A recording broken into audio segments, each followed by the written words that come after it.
Principal বলেছেন আপনারা যা খুশি লিখুন, তিনি অভিযোগ অস্বীকার করেছেন এবং তিনি কোনো কথা বলবেন না। এবার চলে যাচ্ছি সন্দীপ ঘোষের খবরে। সন্দীপ ঘোষের ঘনিষ্ঠ আশিস পান্ডে, আপনাদের মনে করিয়ে দিই, গতকালই গ্রেফতার হয়েছিল আশিস পান্ডে এবং আশিসকে আজকে আদালতে পেশ করা হয়। গতকালই আশিস পান্ডেকে গ্রেফতার করে সিবিআই।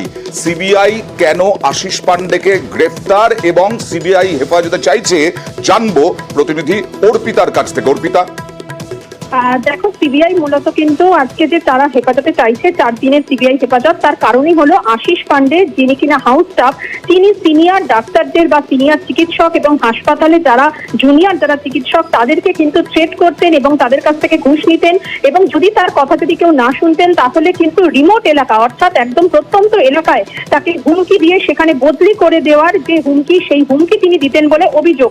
শুধুমাত্র তাই নয়, বিভিন্ন চিকিৎসকদের কাছ থেকে তিনি কিন্তু বিভিন্ন সময় টাকা নিয়েছেন বলে অভিযোগ, এমনকি ঘুষ নিতেন বলে অভিযোগ। সেখানে কিন্তু সিবিআই আধিকারিকরা জানাচ্ছে যে দিনের পর দিন সন্দীপ ঘোষের ঘনিষ্ঠ হওয়াতে বিভিন্ন চিকিৎসকদের হুমকি দেওয়া এবং বিভিন্ন চিকিৎসকদেরকে বদলি করে দেওয়া, অর্থাৎ একেবারে রিমোট এলাকায় বা প্রত্যন্ত গ্রাম এলাকায় সেখানে বদলি করে দেওয়ার মতন কিন্তু হুমকি দিতেন এই আশিস পান্ডে।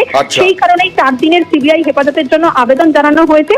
যদিও অভিযুক্তের আইনজীবীর তরফ থেকে জানানো হয় যে তিনি একজন হাউস স্টাফ, তিনি একজন জুনিয়র চিকিৎসক হয়ে কি করে সিনিয়র চিকিৎসকদের তিনি হুমকি দিতেন তা নিয়ে কিন্তু প্রশ্ন তোলেন। দুপক্ষের কিন্তু সওয়াল জবাবের পর এখনো পর্যন্ত কিন্তু রায় ঘোষণা হয়নি। বেশ। আর সিবিআই হাজিরা টালা থানার 4 পুলিশ অফিসারের আরজিকরের ঘটনায় সিবিআই হাজিরা সল্টলেকের সিজিও কমপ্লেক্সে হাজিরা দিলেন। আরজিকরের ঘটনায় জিজ্ঞাসাবাদ এই 4 জনকে।